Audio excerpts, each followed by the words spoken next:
Day 18 ng impeachment trial ni Vice President Sara Duterte.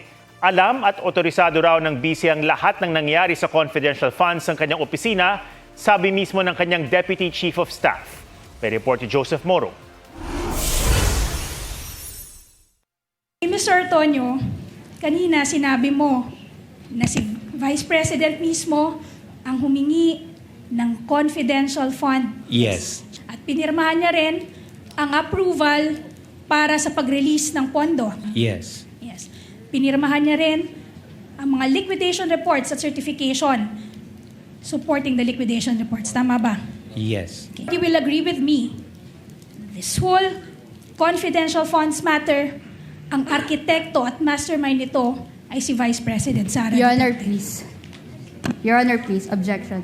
Sustained. Sa pagsalang ng ikalawang hostile witness ng prosekusyon na si Lemuel Ortonio, ang Assistant Chief of Staff ng Office of the Vice President, lumabas na nakapirma siya sa mga dokumentong isinumite sa COA para sa liquidation ng confidential funds na may kabuang halagang kalahating bilyong piso.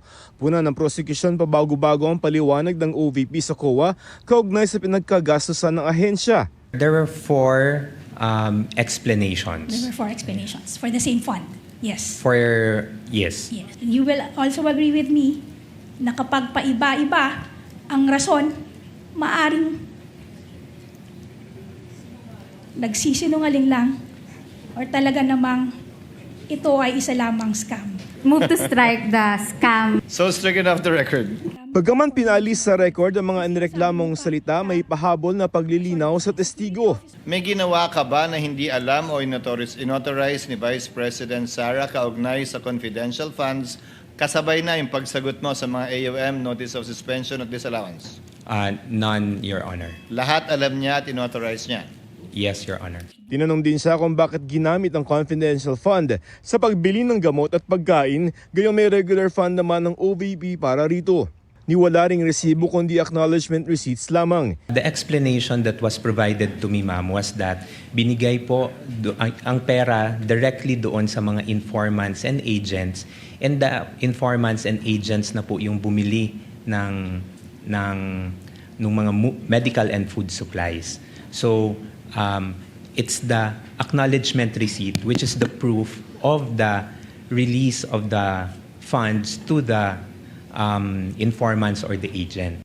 Nasaan naman daw kaya ang mga computer at lamesa na binili gamit ng confidential funds sa halagang 3.5 million pesos? Considering that these are procurements for confidential activities, no, ma'am, I would have no personal knowledge on where these items are. Binigay din yung pera sa informant, quote-unquote, that's your wording, para bumili siya ang bibili ng shares at yun yung bayad sa kanya, quote-unquote. That's based on the information provided by the security officer. Nabanggit na naman ng security officer na si Colonel Raymond Dante Lachica. Kanina nakausap siya ng GMA News. Tumanggi siya magbigay ng pahayag on cam pero sabi niya handa siyang humarap sa Senate Impeachment Court kung ipatatawag. Kailanman hindi raw siya tumanggi magpakita o tumistigo. Handa rin daw siyang sabihin ang totoo nang naaayon sa batas sa security restrictions. Bilang miyembro ng Philippine Army, sumailalim na rin si Lachica sa investigasyon ng Armed Forces of the Philippines kaugnay ng issue pero itinigil na nila ang investigasyon.